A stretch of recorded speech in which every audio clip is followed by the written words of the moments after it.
Sejam muito bem-vindos de volta aqui em Casa de Manhã, seja bem-vindo quem não estava. A gente vai dar continuidade ao evento 200 anos, o protagonismo popular na independência do Brasil.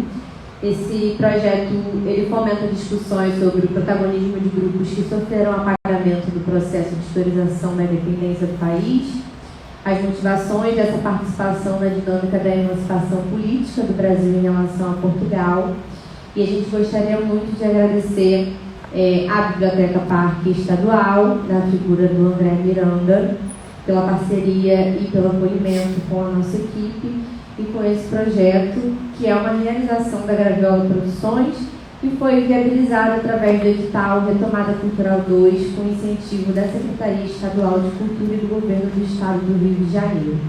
A gente agora vai ter a mesa 2, que é momentos que precederam o 7 de setembro, os pedidos de separação de Portugal e lideranças pretas. Eu vou chamar aqui nosso primeiro palestrante, que é o Mauro Cordeiro.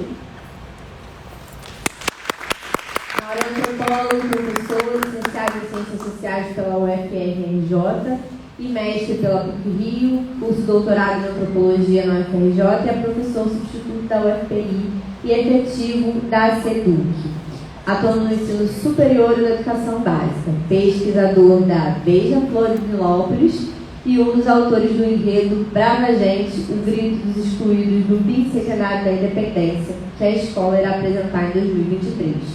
Um dos fundadores do pensamento social do samba, onde ministra aulas, cursos e oficinas acerca do amplo universo das escolas de samba do Rio de Janeiro. Obrigada, Mauro. Nossa segunda palestrante, professora Inaê Lopes dos Santos. Inaê é professora de História da América da UF, bacharel, mestre e doutora em História pela USP. Suas áreas de pesquisa tratam da história da escravidão nas Américas, bem como o estudo das relações étnico-raciais no continente americano e também o ensino da história da África e da questão negra no Brasil, com livros publicados nessas áreas. Também é membro executiva do Brasa, editora da revista Tempo, colunista da DW Brasil e é administradora do perfil do Instagram Nossos Passos Vem de Longe. Obrigada, professora, seja muito bem-vinda. E nossa mediadora Stephanie Santana. Stephanie é historiadora, curadora e educadora museal, formada pela UERJ, atua com educação museal desde 2010, mestrando no programa de pós-graduação em História Social da instituição e curadora da exposição de longa duração do UCAP. Gente, sejam muito bem-vindos, eu espero que seja uma mesa muito interessante, importante, que a gente possa discutir coisas muito significativas aqui hoje com vocês.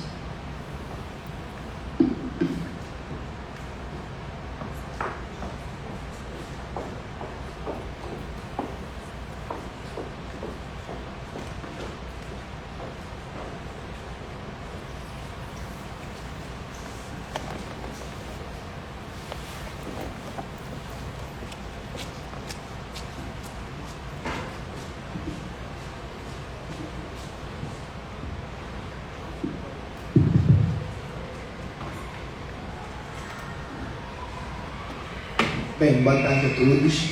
Primeiro eu queria agradecer o convite, falar que é um prazer estar aqui nessa mesa, nesse evento importante, nesse ano que a gente está debatendo muito esse marco, né, do bicentenário da independência.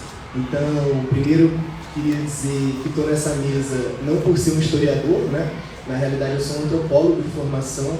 Então, a apresentação que eu preparei por esse debate, que eu quero contribuir para que a gente possa, de fato, debater esse assunto hoje, está muito relacionado à pesquisa que eu venho desenvolvendo para o enredo da Beija-Flor de Nilópolis no próximo Carnaval. Né? Então, na realidade, como antropólogo, o meu objeto de pesquisa não é a história do Brasil, nem a independência, nem esses processos que a gente vai debater um pouco no dia de hoje, mas para essa pesquisa do enredo da Beija-Flor, eu acabei tendo que me debruçar sobre esse assunto e a ideia é que hoje eu consiga trazer alguns elementos importantes para reflexão, sobretudo a partir desse recorte da mesa, né, que são movimentos liderados por pessoas negras e esse debate, né, em torno da independência do Brasil. Então, já está aí na tela a apresentação. Pode passar, por favor? Quando a gente fala da independência do Brasil, existe uma imagem que captura todos os sentidos, né? Que é esse quadro pintado pelo Pedro Américo. Na realidade é um quadro encomendado pelo Império, que só vai ficar pronto em 1888, então um ano antes da proclamação da República. E esse quadro, né, ele ajuda a transformar o 7 de setembro num verdadeiro mito, que seria o início, meio e final da independência do Brasil, né? Tudo está resumido justamente nesse quadro, nessa imagem. Ou seja, você tem um príncipe colonizador que declara a independência às margens do Ipiranga, e o quanto isso se transforma num símbolo, num marco não apenas imagético, mas em todas as representações da construção da nação, né, na produção de sentido dessa independência do que nós somos enquanto país, tá? Nível nacional, enfim. Então, esse quadro, ele ajuda a construir uma ideia do que foi esse processo da independência, sobretudo como um processo pacífico, né, um desquite amigável do Brasil em relação a Portugal, quando na realidade, se a gente for analisar a história, a gente vai verificar que houveram as guerras da independência e o quanto essas guerras são fundamentais para a compreensão mais ampla desse processo não apenas conflitivo, mas também contraditório que envolveu esse período ali, né, a década de 20 do século XIX e a independência do Brasil. Então, quando a gente olha para esse quadro, a gente tem a construção de uma mitologia do que foi a independência. Essa mitologia ela é reproduzida todo ano no rito do 7 de setembro, né?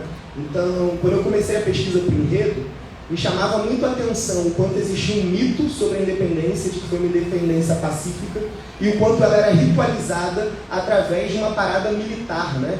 De uma parada que tem armas, tanques nas ruas, e o quanto isso para mim parecia uma contradição. E na realidade, uma conclusão preliminar que eu cheguei é que esse rito do 7 de setembro, né, as paradas militares, elas servem como uma lembrança de que o Estado brasileiro ele foi construído na base da violência contra manifestações populares, inclusive no processo posterior à independência, né? Então, tem menos a ver com essa declaração, com essa proclamação, e muito mais uma lembrança do quanto esse Estado se impôs à força contra províncias dissidentes, contra movimentos dissidentes naquele período ali de consolidação do processo da independência brasileira. Então, esse quadro, ele também ajuda a gente a pensar o quanto todo esse imaginário, essa memória social é construída a partir de uma figura de tornar herói um príncipe colonizador, né, herdeiro do trono de Portugal, o quanto tem ali uma presença que a gente pode pensar militarizada, e tem também as exclusões, né, sobretudo uma exclusão popular. Então, esse quadro ajudou a construir um mito de que a história brasileira é uma história construída de maneira pacífica, sem participação popular, sem esse protagonismo, na realidade, como processos sucessórios, sempre sem conflitos, amigáveis, mas na realidade o que a gente tem é um cenário de muitos conflitos, levantes, motins, rebeliões, tanto antes quanto depois do período da independência. Esse mito apaziguador ajudou a construir também uma ideia de acomodação do povo brasileiro, e essa é uma ideia que a gente precisa enfrentar a partir desse debate. Pode passar para mim, por favor? Sobretudo se a gente for falar da experiência negra no Brasil, né? Se a gente falar da experiência negra, a gente está falando de uma associatividade que nunca combinou com essa ideia de acomodação. Então, tem um sociólogo que eu gosto muito, jamaicano, chamado Rodney Patterson, que vai falar que a escravidão é uma espécie de morte social, né? Então, quando a gente pensa essa experiência, é justamente nos espaços das senzalas que coletivamente negros e negras vão se reconstruir enquanto sujeito, mas também fomentar imaginações políticas e movimentos em busca da sua liberdade, da sua autonomia. É impossível pensar movimentos de independência, de liberdade e de autonomia anteriores ao 7 de setembro sem pensar nos mucambos e quilombos, nas fugas, nas muitas atividades fomentadas por essa experiência negra num país que tem a escravidão como seu fundamento, né? Que é assentado na escravidão negra. Então, não dá para pensar os movimentos de independência anteriores ao 7 de setembro sem falar, por exemplo, da República de Palmares, e o quanto ali o que existia era uma associatividade negra em busca de liberdade, mas também outras formas de vida, de saber, de ser, de existir, que não estavam de acordo, obviamente, com o projeto colonial, de morte, de dominação, de extermínio, de epistemicídio, enfim. Então, pensar essas lutas por liberdade e autonomia é compreender que, sobretudo, a experiência negra brasileira é uma experiência de associatividade, e essa associatividade sempre teve metas, né? Então ela sempre fez parte de um conjunto de táticas e estratégias, não apenas de resistência, mas também da produção de outros espaços para a sua existência, para a manutenção dos seus saberes e das suas formas de vida. Passa para mim, por favor. E quando a gente fala da independência, é preciso compreender que é um processo cheio de contradições, né? Então a gente tem um processo de independência quando os países vizinhos estavam se transformando em repúblicas, o Brasil se manteve uma monarquia. A gente tem a manutenção da escravidão e também uma estrutura muito baseada no poder latifundiário, né? Como a manutenção de uma determinada estrutura. Então você tem uma emancipação política do Brasil em relação a Portugal, mas uma conservação da ordem, né? Sobretudo uma ordem baseada na violência contra pessoas negras. Então, o quanto esse processo envolvia também um país de dimensões continentais, que tinha oligarquias regionais com interesses, às vezes, que não se coadunavam, mas que vai existir justamente um assentamento, né, uma espécie de concordância, né, justamente em relação ao medo de uma revolta dessa ampla massa de negros que existia no Brasil. Então, pensar esse processo da independência é pensar o quanto o debate racial ele está no centro dos interesses difusos, mas também ele acaba sendo a grande amálgama dessas elites em torno da coroa, né, desse poder central que vai garantir justamente a manutenção dessa estrutura de poder violenta, autoritária, excludente nesse contexto. Passa para mim, por favor. E aí, falando especificamente da luta pela independência, falei, por exemplo, de que houveram várias guerras da independência, e é muito bacana a gente pensar, né? Eu sou professor de educação básica, mas antes fui aluno e nunca ouvi falar sobre guerras da independência. Desconheci o 2 de julho da Bahia, conheci através do texto da professora Inaê, que nos ajudou inclusive na construção do enredo. As guerras da independência no Maranhão, no Piauí, na Cisplatina, enfim. Significa que Brasil e Portugal entraram em guerra, ou seja, não houve um aceite por parte da coroa portuguesa da luta pela independência do Brasil, né, da tal proclamação. Então, esse processo tem muito pouco de pacífico. Então, a gente está dizendo que brasileiros e brasileiras lutaram e morreram pela causa da independência. E aí, o João José Reis, né, um historiador da UFBA, põe uma expressão muito feliz, que é o Partido Negro da Independência, né, que serviria tanto para a denominação material da presença de negros e negras na luta contra as tropas portuguesas, mas também de um determinado sentido simbólico, né, do quanto a luta pela liberdade contra a colonização gerou nas elites um medo que essa camada negra continuasse almejando a liberdade, não apenas em relação à colônia, mas da sua própria condição, né? Então, de desafiar a própria estrutura de poder vigente nesse país que estava querendo se tornar independente, né? Se emancipar em relação à metrópole, com todas as contradições inerentes, né? Você tem a vinda da família real, então a gente está falando que desde 1815, na realidade, era um Reino Unido, né? De Brasil, Portugal e Algarves, mas na realidade essa questão do Partido Negro é o quanto você tem escravizados que foram recrutados, às vezes com uma promessa de liberdade, para lutar contra os portugueses, e o quanto isso se transformou numa força material para essa vitória brasileira, e ao mesmo tempo gerou nas elites um terror que esse anseio pela liberdade alterasse a estrutura de poder existente no país, né? O quanto os acordos estabelecidos pelas oligarquias regionais para que a independência tivesse a forma que ela teve, tinha muito a ver com esse medo desses ideais, desses anseios e dessa participação negra nessa luta militar, inclusive, né? Então, manter regimentos militarizados de negros e pardos passou a ser uma questão do debate da época. Passa para mim, por favor. Sobretudo porque, alguns anos antes, os ventos que sopravam do Haiti inspiravam justamente esse processo revolucionário, né? Então, no Haiti, no final do século XVIII, a gente tem uma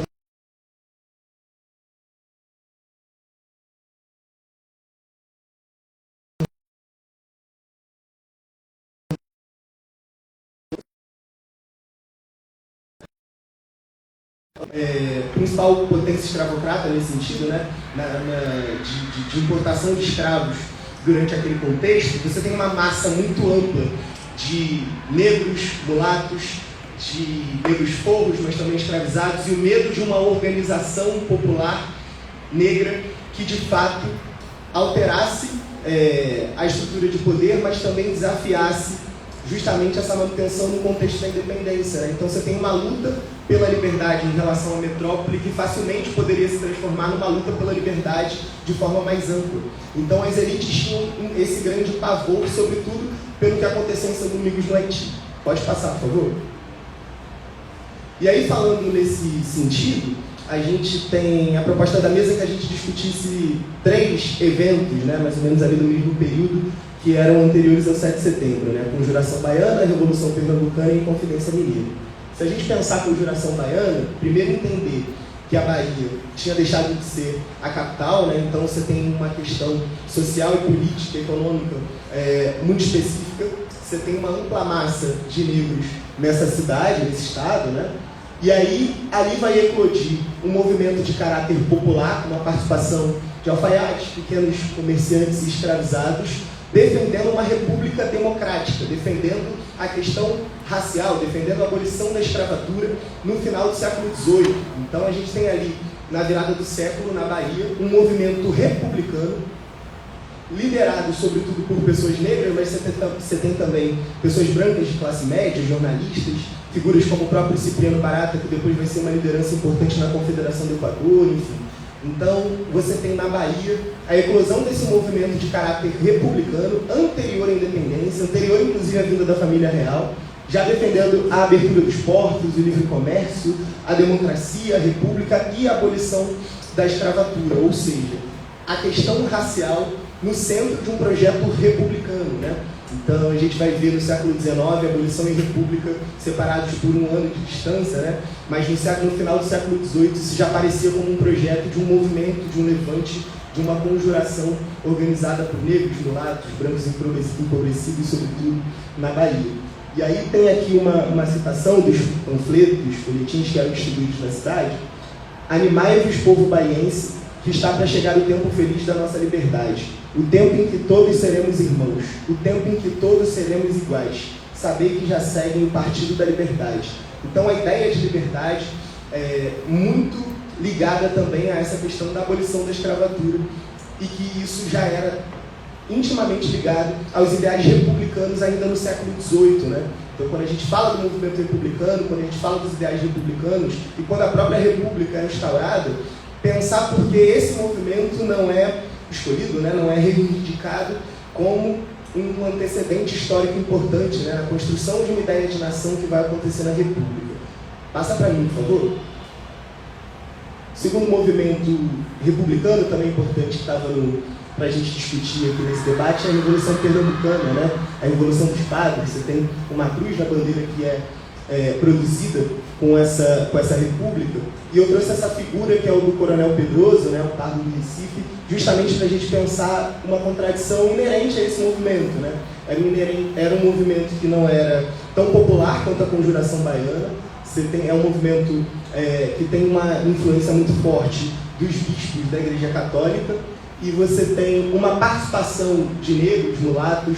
O Pedroso vai se transformar num importante líder militar nesse sentido, mas a república que a Revolução Pernambucana produz, ao mesmo tempo que defende uma igualdade social e racial, ela não defende a abolição da escravatura para também não perder um apoio dos comerciantes locais, né? Ou seja, de uma elite local, de uma oligarquia local. Então não tem uma defesa radical dessa ruptura, né? Desse modelo escravocrata. Ao mesmo tempo, ela produziu uma liderança que também é contraditória, que é o Pedroso, que vai participar da Revolução Pernambucana, né? Vai ser uma liderança importante nesse sentido. Depois da independência, vai protagonizar um movimento chamado de Pedrosada, que foi uma revolução, um levante que tinha a questão racial no centro, então considerado um radicalista, né? Defendia uma república de negros e mulatos a partir do Recife. E depois, no ano seguinte, vai ser usado pelo Império para combater a Confederação do Equador, que é um outro movimento republicano que vai acontecer nesse contexto. Então, pensar o quanto a Revolução Pernambucana, por exemplo, vai ter lideranças com outro perfil, com outro caráter, enquanto a participação negra vai ser nas fileiras de combate, mas a pauta da abolição não é central, como, por exemplo, era na Conjuração Baiana. Pode passar, por favor?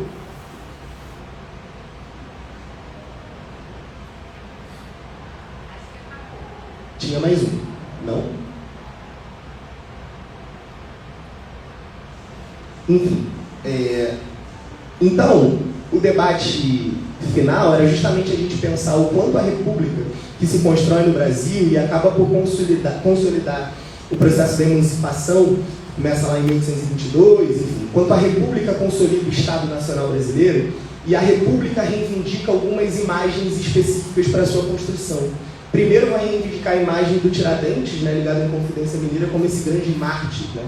E por que o Tiradentes e não outras lideranças produzidas em movimentos republicanos, como, por exemplo, a Conjuração Baiana, né? Por que não o João de Deus, que era um homem negro, um alfaiate? Por que não o Pedroso, enfim, todas as suas contradições?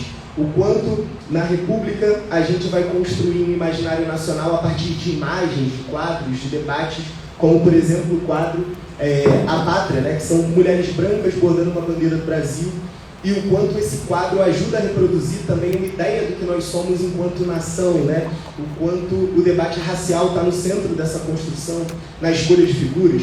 O próprio Frei Caneca também vai ser uma figura muito utilizada na construção do imaginário de nação na República. E por fim tinha também no último slide um outro quadro do mesmo pintor, que é o Pedro Américo, né?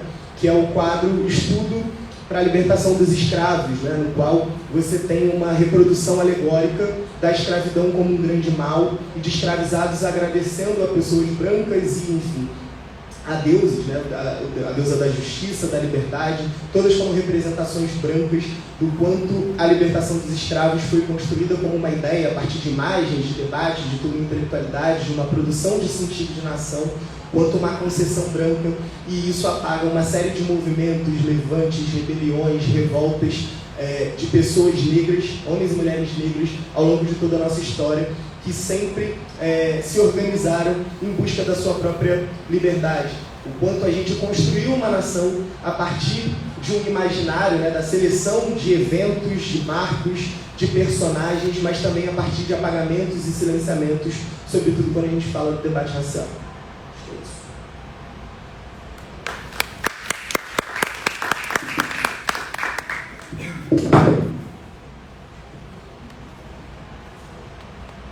Acho que foi? Obrigada, nossa, foi ótimo. Estou pensando em algumas coisas, mas acho que eu vou partir para Naí agora, e aí eu faço umas considerações finais, e a gente abre das perguntas, pode ser? Claro. Primeiro, boa tarde a todas e todos, um prazer estar aqui na continuidade desse debate tão importante que tem atravessado esse nosso ano de 2022, que é um ano igualmente importante, sobretudo para mim, né? Que a gente pode, enfim, aprender com o passado para melhorar o futuro. Espero que façamos todos isso. Um prazer estar aqui com o Mauro, tá? Conversando aqui com todos vocês. Certa medida ele falou muito do que eu ia dizer, né? Mas eu acho que eu vou, enfim, recuperar algumas questões que ele passou para a gente, né, aprofundar e debater. Ele tem um olhar mais antropológico, mas ele citou o Patterson, coração aqui. E acho que uma coisa que primeiro é importante pontuar, né, que de certa maneira está atravessando toda a perspectiva que o Mauro trouxe, é que a história é sempre um campo de disputas, né? Assim, a história que a gente estuda, né, e a gente tem no Brasil, é muito curioso, porque a gente tem essa perspectiva, se a gente olha para o nosso tempo presente, sobretudo agora, né, as vésperas de uma eleição tão importante, tão polarizada, a gente consegue entender essas disputas de maneira muito evidente, mas quando a gente transporta, né, quando a gente, na verdade, transportar não é o termo correto, os historiadores aqui, a história está matando aqui, mas quando a gente joga as questões do passado, muitas vezes, sobretudo aqui no Brasil, a gente subtrai esse caráter, né, de disputa, e isso está em grande medida vinculado ao que o Mauro comentou, da maneira como a história brasileira é contada. Então, se optou em contar uma história do Brasil, que é uma história pacífica, harmoniosa, em que a hierarquia social é apresentada quase que de maneira naturalizada, né? E essa escolha, ela está fundamentada num momento muito específico da história brasileira, que é o 7 de setembro de 1822, né? Que é o momento no qual do ponto de vista político, o Brasil passa a ser uma nação soberana, independente, e a se entender, né, como, enfim, uma pátria mais ampla, digamos assim. E as escolhas políticas que foram feitas a partir de então foram fundamentais na construção, inclusive do 7 de setembro como esse marco, porque no período, né, se a gente recuperar os acontecimentos de 200 anos atrás, o 7 de setembro foi um episódio que teve, naquele momento, uma importância muito menor do que o 12 de outubro desse mesmo ano, que é o dia do aniversário de Dom Pedro I e o momento que, o dia que ele foi aclamado imperador do Brasil. Foi ali, né, ali que, digamos, nasce o imperador e nasce o Império do Brasil junto com ele. Mas a construção histórica e historiográfica do Brasil acabou descolando a imagem desse país, né, desse império, da figura de Dom Pedro I, sobretudo em decorrência do seu, enfim, do seu governo muito conturbado, muito criticado, e jogou luz para esse 7 de setembro, uma escolha que vem sendo reiterada pela historiografia e pelas elites dirigentes do país, né? E que eu não sou nem tão crítica assim, eu sou uma das pessoas que não criticam. Uma das maneiras de aprofundar isso é justamente entender que a escolha por esse 7 de setembro, a partir do quadro do Pedro Américo, né? E é muito curioso que esse quadro ficou pronto exatamente, né, um pouquinho antes do Império ruir, é também uma maneira de homogeneizar a história brasileira, como se essa história nunca tivesse sido atravessada por uma série de disputas. Então, acho que essa é uma premissa com a qual a gente tem que dar o tempo todo, em qualquer viagem historiográfica ou histórica que a gente vai fazer. A história está sempre em disputa, né? Os seres humanos são contraditórios, estão em conflito, a gente vê em sociedades absolutamente hierarquizadas, desiguais. Infelizmente, a história da humanidade passa por essas escolhas, então é preciso a gente desnaturalizar essas desigualdades para entender as suas construções históricas. Outra coisa que eu acho que é fundamental pontuar é que a gente vive numa sociedade que foi profundamente escravista. Isso significa dizer que a instituição da escravidão, ela foi um dos alicerces da construção social, política, econômica e cultural do período colonial e depois também, né, do período que vai de 1822 a 1888, que é basicamente toda a história do Império do Brasil. Essa constatação, ela é muito importante para entender não só que os africanos escravizados e seus descendentes compuseram a principal mão de obra do país, né, trabalhando nas mais variadas formas de atividades, né, enfim, sendo responsáveis pela construção da materialidade do período colonial e do período imperial também, mas entender que essa escravidão, né, ela tem outros, digamos, dois aspectos cruciais. O primeiro é o fato, quer dizer, que é quase é óbvio, mas enfim, as obviedades às vezes são ser ditas, né? De um lado, são os componentes dessa relação, os componentes principais, né? O escravizado e o proprietário desse escravizado. Então, é preciso lembrar que quando a gente está pensando numa sociedade que é escravista, há, o que o Mauro comentou, né, uma comunhão, uma identificação dentre os proprietários escravizados. E isso é algo que no Brasil é muito capilarizado. Durante o processo de colonização, isso ganha uma potência ainda maior na construção do Império do Brasil. Isso significa dizer, né, em grande medida, as pesquisas mais recentes têm mostrado, que ser proprietário escravizado era algo possível no horizonte de expectativa de quase todos os colonos e depois cidadãos brasileiros. Por quê? Porque a dinâmica por meio da qual a escravidão foi operada no Brasil, e isso tem que ser pensado junto com o tráfico transatlântico, ela permitiu que quase todas as pessoas pudessem adquirir um escravizado. Você pode comprar prazo, você pode comprar um escravizado que não seja tão caro, enfim. Né? Existiu uma grande oferta de escravizados E essa oferta, ela é fundamental na construção da identidade, dessa brasilidade proprietária, liberal, né? Então, e é uma identidade que vai, de certa maneira, dar o tom das escolhas políticas a partir do 7 de setembro.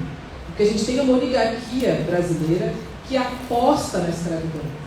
É isso que ela faz. Porque ela sabe como fazer a escravidão funcionar, mesmo tendo que lidar com possíveis problemas, né? E ela teve que lidar, né? E esses problemas vão aumentar no decorrer do tempo, né? Mas há uma aposta, e essa aposta ela está muito consolidada nessa percepção das elites de que a propriedade do escravizado não é algo só das elites. Era algo que era comungado por uma camada média e às vezes até mesmo pela população pobre do Brasil. O outro aspecto é a própria vida dos escravizados, né? E a percepção de que onde teve escravidão, teve resistência. No mesmo momento que começou a escravidão, começou a resistência à escravidão. E essa resistência, ela atravessa, enfim, ela se apresenta das mais variadas formas, né? A gente tem as histórias dos quilombos, conhecemos as múltiplas fugas, tem uma história fenomenal no Engenho, em Ilhéus, que acontece em 1789, no mesmo ano da Revolução Francesa, que são os escravizados que se revoltam, né, fazem uma sublevação contra o proprietário, uma espécie de greve. Um desses escravizados sabia escrever e cria um documento no qual eles colocam as exigências que eles tinham para o seu proprietário, né, e vão negociar com esse proprietário, vão negociar: a gente quer mais tempo de folga, a gente não quer trabalhar nos dias santos. Não é um debate pelo fim da escravidão propriamente, como vai acontecer em outros momentos, e como estava acontecendo naquele momento em Saint-Domingue, que viraria logo depois o Haiti, né, a partir de 1904. Mas o que a gente tem são agências e uma outra forma, né, de experimentar o exercício da política que os escravizados construíram, no sentido de melhorar sua qualidade de vida, fosse material ou fosse da sua vida no sentido mais, talvez, moral e filosófico, de sair da condição da escravidão. Essas duas instâncias, acho que elas são muito interessantes a gente ter em mente, porque quando a gente pensa a partir da nossa perspectiva, né, de liberdade, do que a gente de uma cidadania no Brasil republicano e democrático até a página 3, mas enfim, ainda, né, podemos nos considerar democráticos, é que geralmente a gente faz uma oposição entre escravidão e liberdade, né? Então, o contrário da escravidão seria liberdade. Eu advogo que essa é uma percepção um tanto quanto anacrônica, né?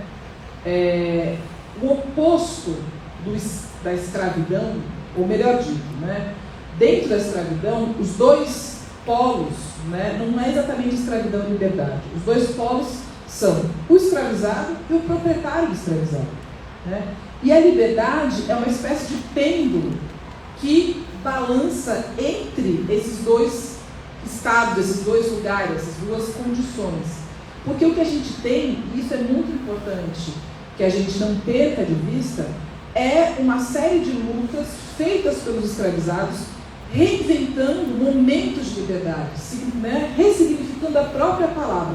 É claro que existe uma liberdade, digamos, maior, né, mas essa liberdade maior está diretamente vinculada no período de vigência da escravidão. Não estou falando dos dias atuais, estou falando até 1888. A liberdade plena, ela quase que passa necessariamente pela propriedade de escravizados. E isso é algo muito poderoso que vai consolidar o exercício da cidadania brasileira durante o período imperial. Mas o que eu estou falando, né, para voltar para o nosso tema, fui lá para o vou voltar para esse período pré-independência, né, que na verdade são muitos, para a gente entender que a população escravizada, ela sempre esteve na disputa por sentidos diferentes de liberdade. E muitas vezes esses sentidos eles eram absolutamente contrários à ordem vigente, porque eles significavam o fim da escravidão dos seus próprios corpos e muitas vezes o fim da instituição escravista. E esse era o grande medo que existia nas elites brasileiras, e não só nas elites, mas também nas camadas médias e baixas, o que, em certa medida, ajuda a explicar, por exemplo, por que a Revolução Pernambucana é uma revolução que, num determinado momento, ela começa a perder os seus adeptos, né? Isso acontece justamente quando você tem uma proposta mais radical de revolução, que propunha o fim da escravidão. Isso não é aceito, porque os principais protagonistas naquele momento eram quase todos eles proprietários de escravizados. Nesse Brasil, em que a própria ideia de liberdade está condicionada a essa propriedade, né? Mas a despeito dessas ações, nós temos também as ações dos escravizados. Então, o que a gente, por um lado, pode mencionar, né, é a construção de uma grande teia de formas diferentes de resistir, fazendo outras políticas, que não é a política, digamos, do alto estrado, né, por um lado. E, por outro, é também a reivindicação efetiva, né, pelo fim da escravidão, que era, né, protagonizada pelos escravizados. Esse caso que acontece em Deus em 1789 é muito interessante, porque mostra a capacidade de organização e de negociação dos escravizados, né? Acontece em um momento que a gente já chama na historiografia de revolucionário, da era das revoluções, enfim, um momento em que a França já está vivendo a sua revolução, uma revolução que, é preciso dizer, está calcada em ideais iluministas, que são ideais pensados por e para homens brancos. Teve uma vez que eu tive uma discussão feia, teve uma vez não, foi na FLUP, que eu tive que pedir o microfone, porque realmente o exercício de historiadora me fez ser bem crítica aos iluministas, né? Ou entender os momentos que eles viviam, enfim. Porque a gente incorpora, porque somos herdeiros desse momento e do que ele constrói, né, os ideais de igualdade, liberdade, fraternidade, né, os direitos universais. Só que se a gente olha com o mínimo de cuidado, a gente vai entender que todos esses direitos têm um limite. E o limite geralmente esbarra na questão racial. Então, pessoas negras não podiam exercer nem a liberdade, nem a igualdade, nem a fraternidade, nem o direito ao voto. E não foi por acaso que a revolução mais importante de escravizados da história da humanidade, a única a ter sucesso, acontece no mesmo, né, na colônia da França, que estava vivendo o processo revolucionário. Então, o que a Revolução do Haiti fez? A Revolução do Haiti, ela descortinou o racismo que constitui os ideais liberais. E os ideais iluministas, os liberais com certeza, mas os ideais iluministas, né? Então, ela mostra que a liberdade, a igualdade, né, e a fraternidade que a Revolução Francesa defendia não se aplicava aos negros, e radicaliza o processo e cria um grande medo, né? Quando a gente vai estudar a Revolução do Haiti, uma das coisas que a gente tem que estudar é justamente o fato de que ela era inimaginável. Era inimaginável aqueles homens naquele momento, e ela é tão poderosa, tão perigosa, que a gente continua a não estudá-la. A gente já sempre diz, a gente não tem um único filme, né, desse coisa de best-seller de bilheteria que fale, mencione a Revolução do Haiti. Isso não existe.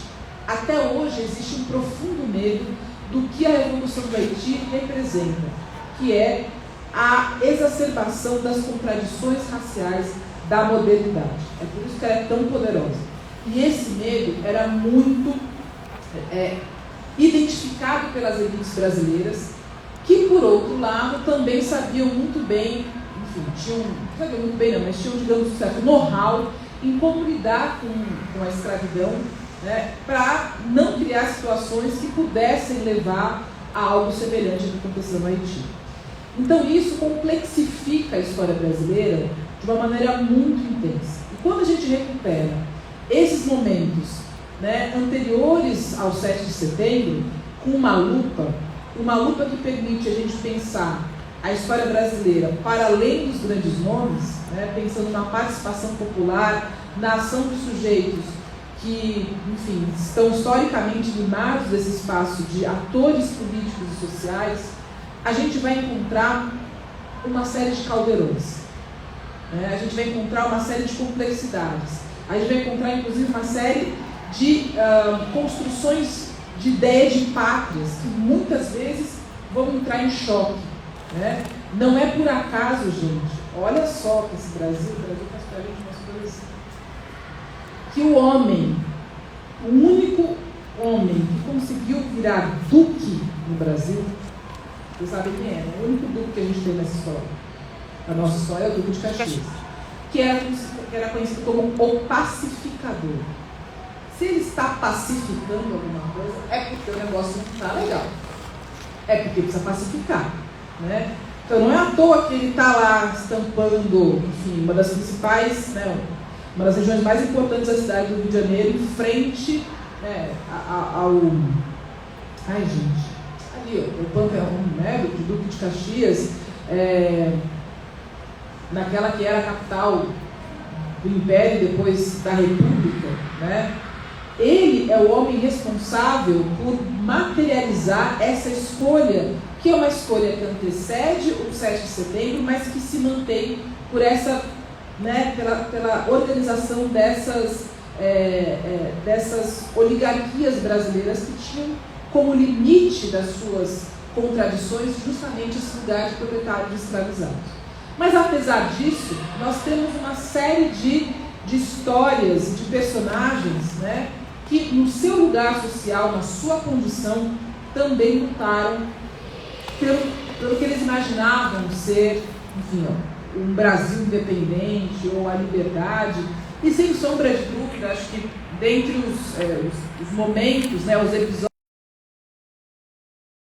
é um momento muito importante, justamente porque, ao contrário do que acontece com a Inconfidência Mineira, que não por acaso é reconhecida pela República Brasileira como um grande evento, né, que estaria antecipando a República no Brasil, né, e que não é por acaso que o Tiradentes é alçado como herói nacional relativamente cedo na nossa experiência republicana, é um movimento que foi organizado e experimentado sobretudo por homens brancos. Quando a gente vai olhar o que está acontecendo na Conjuração Baiana, né, alguns anos depois, em 1798, o que nós temos é uma Bahia, né, que isso na verdade não é só porque na Bahia não, porque Minas Gerais tinha uma população negra muito grande no período da Inconfidência Mineira, mas uma Bahia na qual existia uma vida política da população negra, fosse ela escravizada ou liberta ou livre. Porque isso a gente também precisa dissociar, né? Nós somos ensinados, né, infelizmente, a condicionar a experiência negra brasileira à escravidão. Muitos de nós aqui, quando estudamos por meio de livros didáticos, talvez você não, vocês são jovens, mas eu, que não sou mais tão jovem, quando eu estudei em escolas bacanas, progressistas, todo mundo para Frentex, mas o livro de história, quando chega a República, não tem mais negro no Brasil. Aí vem esse negócio de Terra Nostra, né? O Brasil vira a novela da Globo, né? Essa escolha, né, por colar a negritude à escravidão, né, ela silencia essas múltiplas experiências de liberdade que foram construídas por esses homens e mulheres negros. Liberdades que muitas vezes significavam uma liberdade jurídica efetiva. Inclusive, quando a escravidão é abolida, a maior parte da população negra era livre já. Isso não é porque os proprietários ficaram, enfim, com pena e libertaram todo mundo. Não. Isso é o resultado de uma luta constante, histórica, secular da população negra pela liberdade jurídica efetiva.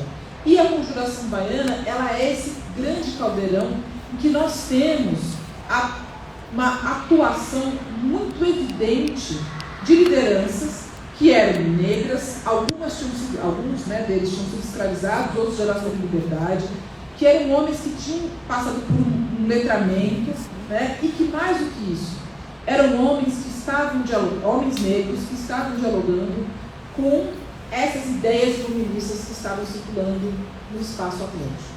E que mais do que estar dialogando, estavam se apropriando e ressignificando. Então, se a partir do 7 de setembro de 1822, nós temos a construção de um país que aposta na escravidão para o futuro, e uma escravidão que é racializada, né, reforçando assim a manutenção do racismo como um sistema de poder, alguns anos antes, né, nós temos uma conjuração que está pensando não só o fim do jugo colonial, mas também a emancipação dos escravizados. É uma república que só aconteceria quase que um século depois do Brasil. Isso já estava sendo pensado por gente negra, não só, mas sobretudo.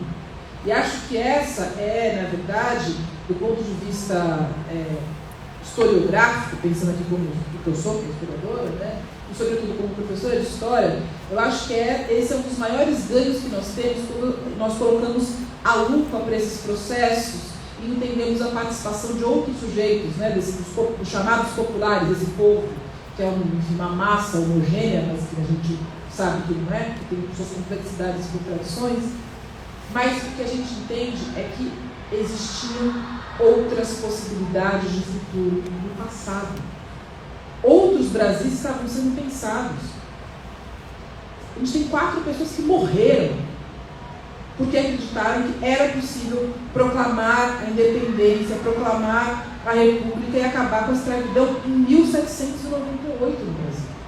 Não foram os únicos, mas foram pessoas importantes cujas histórias a gente não conhece, que só em 2011 foram alçados ao mesmo lugar de heróis nacionais que o Tiradentes. Nada contra o Tiradentes, o problema é quem colocou ele como herói não colocou, né, os líderes da Conjuração Baiana, também já conhecida hoje, né, como tem uma disputa aí para chamá-la atualmente como a Conjuração Revolta dos Búzios. A Revolta dos Búzios, justamente por essa forte participação negra e africana.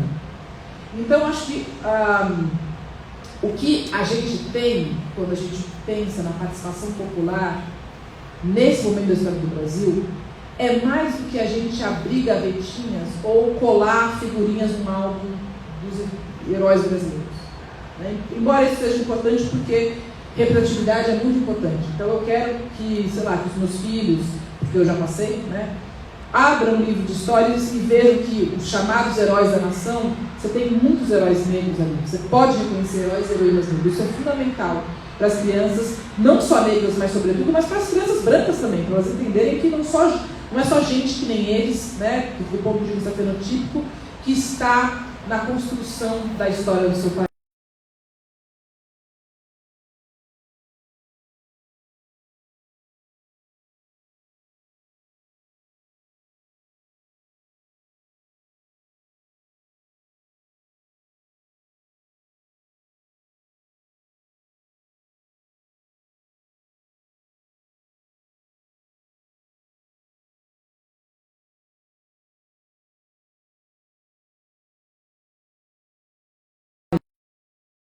Hierarquias, muito pelo contrário.